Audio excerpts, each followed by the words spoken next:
Recording live from the Northeast Georgia Business RadioX studio, this is Northeast Georgia Business Radio presented by Regions Bank. Start building your financial confidence at Regions Bank. Member FDIC, an equal housing member. Welcome back, folks, to another exciting edition of Northeast Georgia Business Radio. I'm your host, Tom Sheldon, and we're coming to you live from the beautiful Empower College and Career Center of Jackson County. I have with me a special guest, a somewhat unique guest, a young man who is getting into the business world. It's a different kind of business, though. He's a musician, songwriter, and a singer. But with us today, Justin Payne. Justin, welcome to the Northeast studio. Hello, thank you for having me. How are you, brother? I'm doing very well. How's it going? It's going, man. Every day's a good day. Every day is a good day. Every day is a good day. Now, I'm not a singer, though. I'm not a singer, so maybe your days are better. I don't know. I don't know about better, just different, you know? Definitely different. Well, I talk for a living, so we both know microphones. Yes, sir. And soundboards that don't want to work. Mm-hmm. Yeah, inside joke, folks.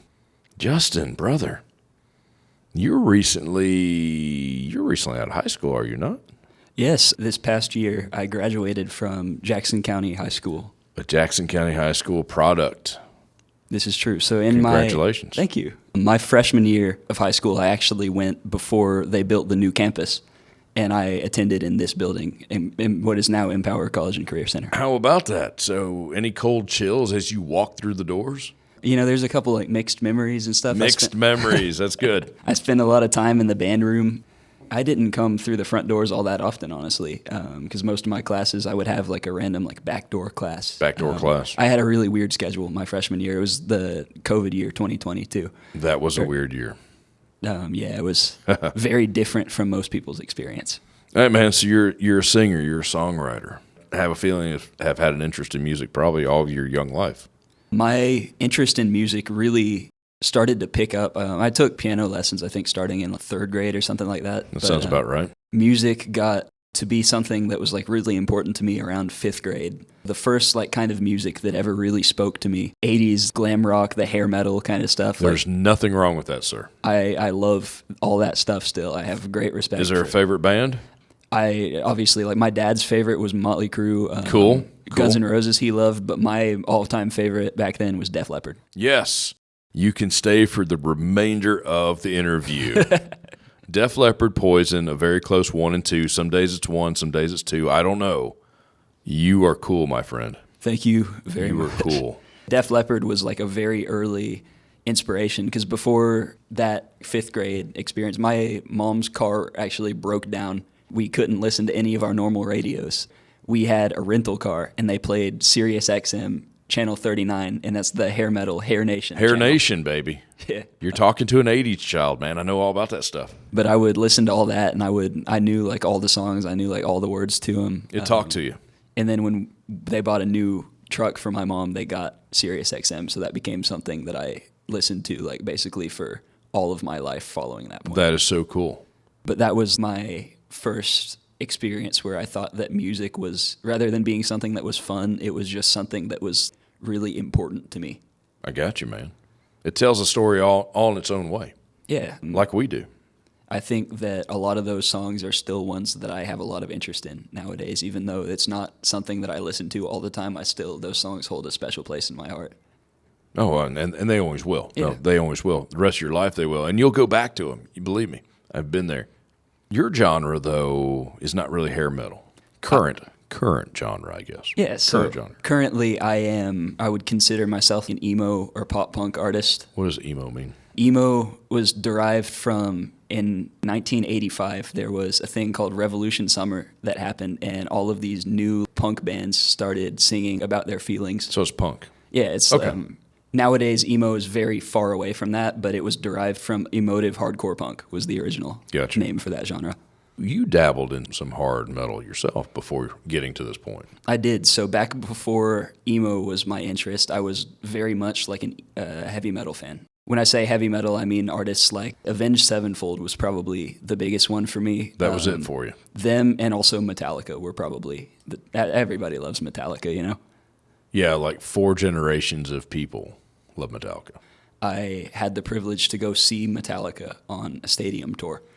And I was in, it was Mercedes-Benz Stadium, and it was just completely full of people. Of all ages, I imagine. Yeah, and everybody was there, and Metallica came out, and everybody was just yelling, screaming. It was the coolest Sounds like a experience. metal concert to me. Oh, it sure was. But it was crazy because there was all these people who look different. There's people with like cowboy hats on. Oh, yeah. There's people who look like they look goth, They're and total goth. Oh, yeah. everybody loves Metallica. That's something that like kind of a ton of people can get behind, and I just think it's really cool.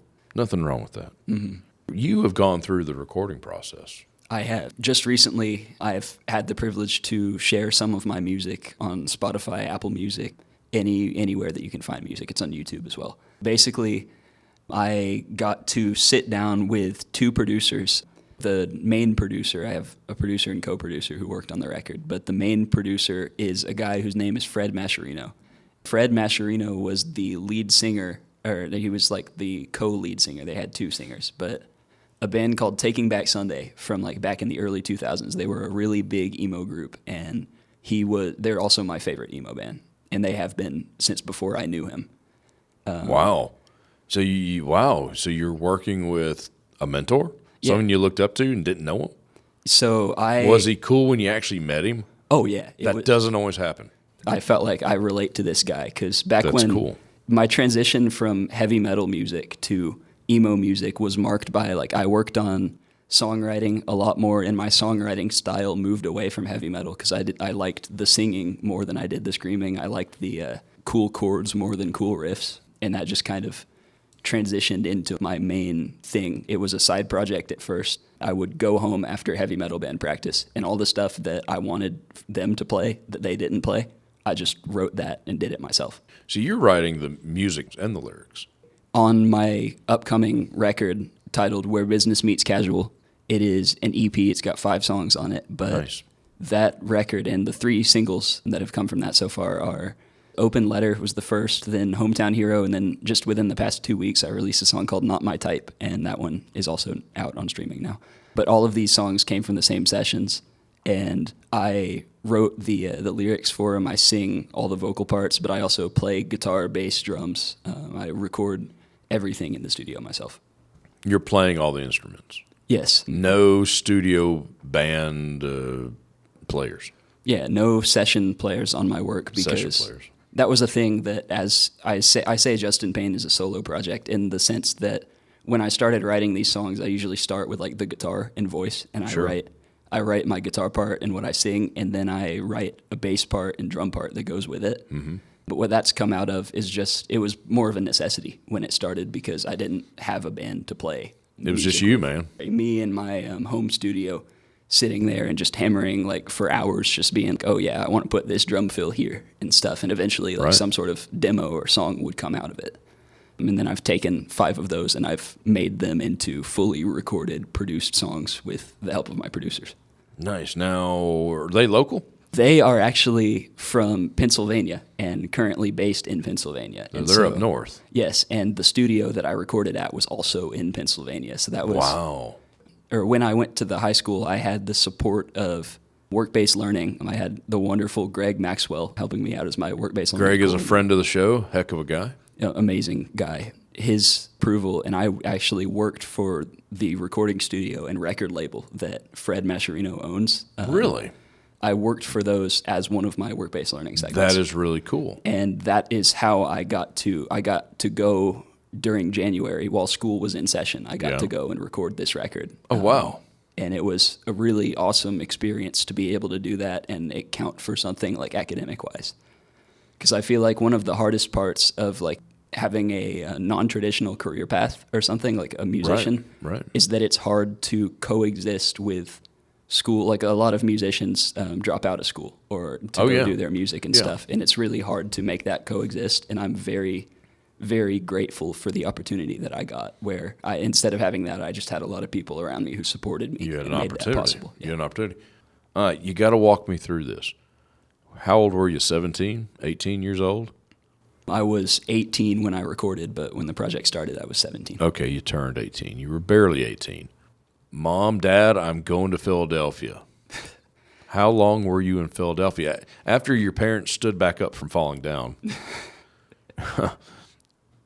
Walk me through this, man. The first things first was my debut solo show was around the same time that Fred Mascherino was going on a nationwide tour of just him with his guitar playing all of his songs from throughout the years. Wow. He is playing all these venues and stuff, and he says, got a show in Alabama, I've got a show in Florida, but I want to do something in between that. Do you know anywhere in Georgia? I know a venue, I know a guy. Yeah. It's a Blackstrap Rock Hall. They're called New Venue. But basically, we set this up. Fred messages them. I talk to them in person and stuff, and we get all this sorted out. So I met Fred for the first time, in person, at the show that I played with him. And he talked to my family and stuff. Everybody felt confident about, we have an understanding of this dude. We don't think he's a weirdo or something. He's a nice guy. There's weirdos in everything you do. Oh, yeah. And I think that it's a breath of fresh air to meet a dude who's just so down to earth. He helped us figure out the hotel that we stayed at and stuff. He helped us even on the one day where we were down there for 5 days and we recorded 4 of them, but one of the days was just a break day. Yeah. He helped us come up with other stuff to do. He was like, you know what? The Museum of Art in Philly is awesome. You can see the Rocky Steps and all that. So yeah. And my girlfriend loved that. I loved that too. That was just a wonderful experience. I feel really blessed to have seen the good side of the industry first. So you drug your girlfriend to Philly with you. She bless her. Avery is a saint for that. She wanted to go see stuff, and then we found out as soon as I got there that it was a really, really busy trip. There wasn't a whole lot of sightseeing other than the one break day. Well, if you recorded 4 out of 5 days, that's a lot, man. It was a lot. In a short amount of time, that's my point. Yeah, it was just a ton of work on my end, but also on her end as somebody who had to be in the studio. She's not a musician, so she wasn't privy to all of the recording stuff, but she knows that it's kind of wearing me out. Oh, yeah, I'm sure she could see it. I don't think that trip would have gone nearly as well if it wasn't for having her basically keep me grounded. So you survived Philly. 4 out of 5 days, that's a lot. That is a lot. But now you weren't singing for 4 days. You were playing drums. You were playing guitar. You were doing everything. We did it in sessions where we would record all of one instrument, and then we would move on. The first day was we came in, we set up microphones, and recorded the drums. The first song was really where most of the learning happened. The next song was just as long. The next song took 2 hours, which Fred said, the normal drummer that I have in the studio records a song in 2 hours, so you're doing good, dude. You're doing real good. My next song took an hour to record, and I was really, really starting to get into the groove of it. Yeah. The very last song has less drum parts in it and stuff, but that one went in 30 minutes. Tell me about the new single. You just released a single a week or 2 ago. So I just said that one song. Not My Type. Yeah, so Not My Type is the song that I recorded first in the studio, actually. It is the one that caused a lot of problems with the drum recording and all that. It was not your type. It was not my type. But let's see. So Not My Type is actually the first pop-punk emo song that I wrote. I wrote it with the idea of calling my project Justin Payne, and that was the first time I ever wrote a Justin Payne song in that sense. Hear you. That was something I wrote that song back when I was still in high school, and the original draft of it was something I wrote in 15 minutes, which I never do. All of my songs take a long time to write usually. Wow. But the very first version of that song came out in 15 minutes. I had the verses, chorus. It sounds like your life's work, your life song or something. Yeah. It's been in your head your whole life. You may not have realized it. I think that's a great way to think of it. It's kind of subtle. You wouldn't notice it a lot of times unless you're either a musician or you're thinking about it. But the bridge of that song has a heavy metal influence, where there's this instrumental section where it's these harmonized lead guitars and stuff, and it has a ton of the hair metal sound or the Metallica. Cool. I know I'm going to like it. I hadn't heard it yet. I know I'm going to like it. Thank you. That section is one that I've always just kind of thought that song came out really organically. All the sections are kind of there's a lot of different things that I like, and the different things that I like come out really organically in that song. What's next for Justin Payne? You're going to be releasing more singles? You're going to be appearing? What is the near future look like for you? So the near future, once again, in September, on the 22nd, I'm going to be playing a show in Blackstrap. I'm going to be playing with 3 good friends of mine. Right. But I've also got some other stuff lined up. I've started work on my next record, not the recording process yet. My next electric record is just about done in the writing room. Awesome. Which is very fun. I think it has a lot of stuff that I'm going to start playing live. I've also started work on an acoustic project as well under the same name, Justin Payne. So I'm going to re-record acoustic versions of these songs from my first album. Very cool. The same way that I like to play them live, I'm going to do that arrangement, but in the should. studio. I've also got a bunch of new songs that are just acoustic. All right, so how do the folks listen to Justin Payne? You can look up Justin Payne on Spotify. The highest song on my Spotify list is probably going to be Hometown Hero, and that is Hometown Hero with an exclamation point. I'm on Apple Music, okay, and then I'm going to be on YouTube as well. I'm also on every mainline streaming service. So if you're like an audiophile and you like hi-fi listening, I'll be on Tidal. I'll be on basically whatever you can think of. And if you don't have any mainline streaming service, look me up on YouTube. You're on social media?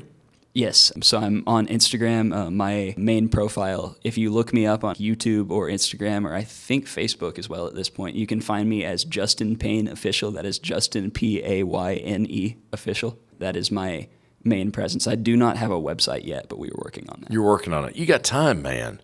You're 18. Yeah, I think you got time. I think that I'm in a really good spot right now. It's just a blessing to get to be in this part of my life where I get to work on this project.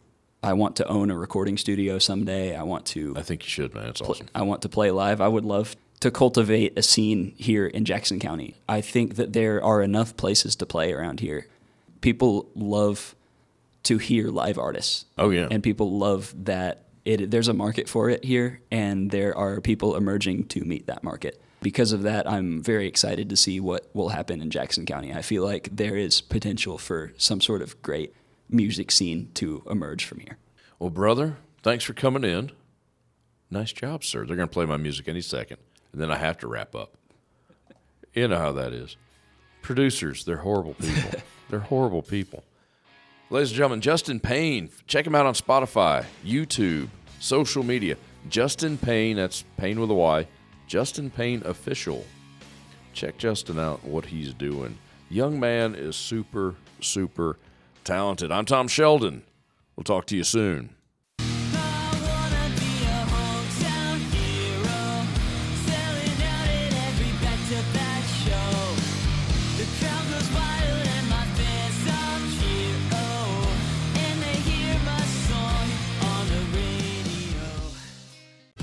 Savings goals keeping you up at night? Let a Regions banker help you build a Regions Green Print Plan, a free financial roadmap personalized for what matters to you. Start building your financial confidence. Visit Regions.com to find a branch near you. Regions Bank, member FDIC.